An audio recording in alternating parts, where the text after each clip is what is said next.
Hey, how you doing today, folks? Today I will continue my breakdown of the plot leak, and we are currently on episode 6 right now, which is the episode right before the finale, so I expect this to be one of the explosive episodes for next season, maybe even the best episode next season. And regardless how some of you feel about the plot leak, I think it's time to start accepting it for what it is, so I'm no longer going to discuss each episode as if it's true or false. I'm just going to break it down as if it's going to happen, at least until something comes out that proves it to be false. And I know some of you don't want to hear that, but to me it all seems like it's going to come true, so I'm going to treat it that way from now on. And if you think the plot leak is fake, then I don't even know why you keep listening to these videos. So I will read the whole episode, then go back and break down each section of it. And I feel like I should mention something because of some of the comments that I've been getting. When I break down one of these episodes, sometimes I will speculate why some of these things may be happening. Do not assume that those are my predictions. When I discuss the plot leak, I throw out some possible scenarios for why these things are taking place. That does not mean I am saying that these things are going to happen this way for a fact. I'm just trying to have fun with this stuff, so you guys should too. And if I feel strongly about something, if I feel strong about a way something may happen, then I will make an individual prediction video for that topic, as I have done in the past. So when I break down this episode, I will just throw out some ideas out there about why some things may be taking place. Things that I think of as I'm reading it, just to start a discussion with you guys. It doesn't necessarily mean that's how I think it's going to play out. I'm just giving you guys some possibilities. And if you think they sound ridiculous, then you must not be watching the same show as me, because things have been ridiculous on this show for quite some time. So don't take things so seriously all the time. And I'm only talking to like 5 people, not everyone. Most of you know how to have a good time with it, and for that I thank you. I do this because I enjoy it and I have fun watching this show and I enjoy talking to you guys. I'm not doing this because I'm making money off of this stuff. So just try to relax and have some fun with it. But anyways, let's begin. Episode 6. Jon arrives at Eastwatch by the Sea, the easternmost Night's Watch castle. Apparently, Tormund had the Brotherhood Without Banners member locked in the jail. The Brotherhood Without Banners were on a mission from the Lord of Light to fight the White Walkers. Jon leads a small force which includes Beric Dondarrion, Thoros of Myr, Tormund Giantsbane, Jorah Mormont, and Gendry, I'll call him Gendry Baratheon. The team is attacked by the Night's King army, including a zombie polar bear which kills Thoros of Myr. They get surrounded on a frozen lake, nearly about to be defeated, but then Dany arrives with her dragons. She flies most of the team back to safety but leaves Jon behind. Apparently, the Night's King is able to kill her dragon Viserion and resurrect it as his own zombie dragon. Jon is almost killed by the encroaching hordes, but then Benjen swoops in to save him. He sends the wounded Jon off on his horse before Benjen is swarmed and presumably killed by the Whites. At some point in the episode, Jon promises to Dany to lay down his title as King in the North if Dany helps them against the White Walkers. Okay, so let's go back to the beginning and start breaking down each section of this stuff. It says Jon arrives at Eastwatch by the Sea. Apparently, Tormund had a member of the Brotherhood Without Banners locked in the jail. The Brotherhood Without Banners were on a mission from the Lord of Light to fight the White Walkers. And first off, I just want to say, thankfully, there are other people out there ready to fight the White Walkers. I don't know what some of you think of the Brotherhood, but at least they are willing to take the fight to them and not just sit around waiting for the White Walkers to attack them. The Brotherhood certainly doesn't have the weapons or manpower to defeat them, but I at least respect them for trying. And at first, I thought maybe this was another one of those rogue group of Brotherhood Without Banners, like the one that attacked and slaughtered all the people that the Hound was working with. But since we know Thoros and Beric Dondarrion go with Jon north of the Wall, this must be them.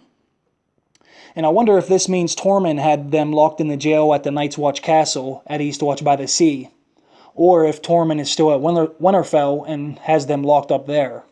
Because the last time we saw Tormund, he was at Winterfell, and the leak has yet to say anything about him until now.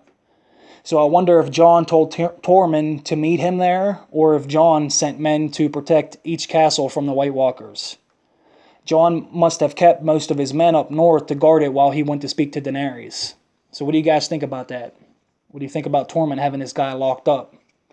I wonder if Tormund would have locked one of the Brotherhood Without Banners members up.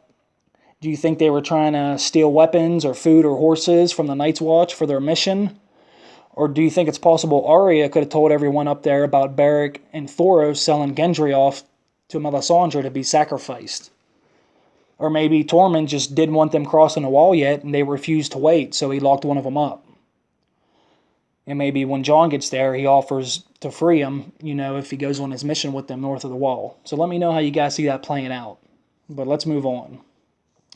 It says, Jon leads a small force which includes Beric Dondarrion, Thoros Emhyr, Tormund Giantsbane, Jorah Mormont, and Gendry Baratheon.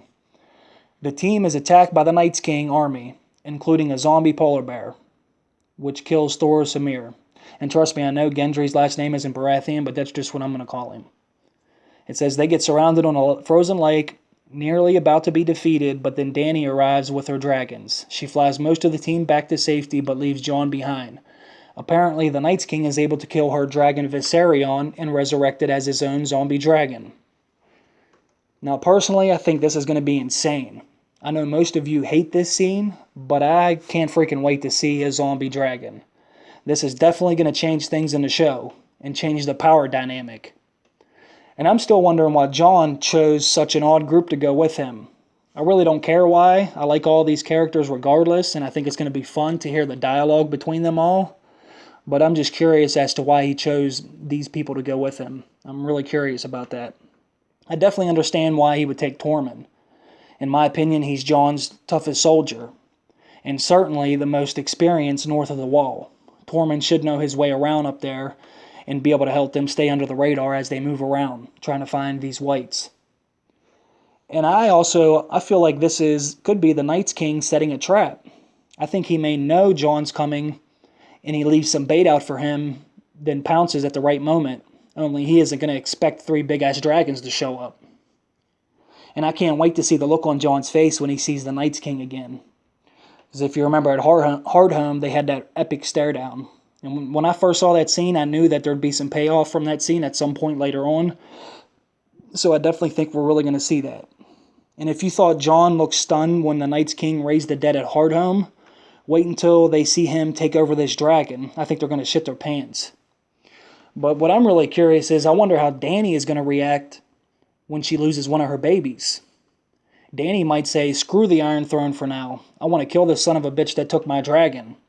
And Jon, I'm sorry for doubting you, but now let's regroup and get all of our forces together and kill this bastard.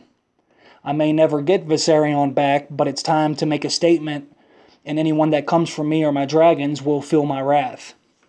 When Dany loses her dragon, I expect her to be ready to retaliate with her full force, and I think it should be pretty damn epic when that finally does happen. I think that episode could cost like $50 million, and it'd be worth every penny.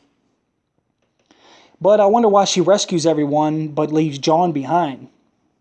I know Jon would be the sole reason why she'd want to go and see what the hell's going on north of the wall anyway, so I'm wondering what makes her leave him there. I'm thinking he must be surrounded on this lake by all the whites, and there's no way for her to torch all of them without killing Jon, who's probably going to be in the middle of all these whites. Because it says Jon is almost killed, but Benjen swoops in to save him. Then he puts Jon on his horse so he can escape, but Benjen gets swarmed and presumably killed by the whites. I think if this does happen, I still think we are going to see Uncle Benjen again in the show, but next time he's going to be a 100% white. And we may even see a scene to where Jon or one of the Starks have to kill Uncle Benjen, even though they won't want to, but they're going to have to. And I wonder how Jon gets the white out of there. Like, when he captures this white, how's he plan on getting it back south of the wall? Because I doubt one of Dany's dragons are going to allow one of these whites to get on its back. But for some reason, I've just been picturing Jon tying this white up and just dragging it behind the horse. But give me your guys' thoughts on that. And the last part of this episode says Jon promises to Dany to lay down his title as King of the North if she helps fight against the White Walkers. I'm thinking this happens early in the episode. I'm thinking Jon offers to lay down his title, but Dany is probably still not sure whether to believe the threat or not. But sometime after Jon leaves for the wall, that's probably when she realizes, well, if he is willing to give up his title, he must be pretty damn serious about this. And that's probably when she decides to go help and shows up just in time. And I only say that because I doubt Jon would still have to beg for help after she loses a dragon. I think there'd be no reason to try and convince her after that. Unless, of course, Dany is scared to lose more dragons. Then maybe he'd have to still try and convince her. But I think once she loses a dragon, she's going to be pretty damn pissed and ready to go to war. So give me your thoughts on this episode, please. Why do you think Tormund had to lock up one of the Brotherhood Without Banner members? Why do you think Jon goes on his mission with this specific team? And how do you think the Night's King is able to get the dragon? Like, what type of power move do you think he makes to take it out of the sky? Like, that's what I'm really curious about. And do you think we're going to see Uncle Benjen again? If he does get attacked and swarmed by the Whites, do you think we'll see him again later on as a full White? Let me know what you guys think about this stuff. And I appreciate you guys for listening, as always, the loyal supporters who's always watching every video. Thanks a lot, guys. I appreciate that. And I will see you next time. Bye.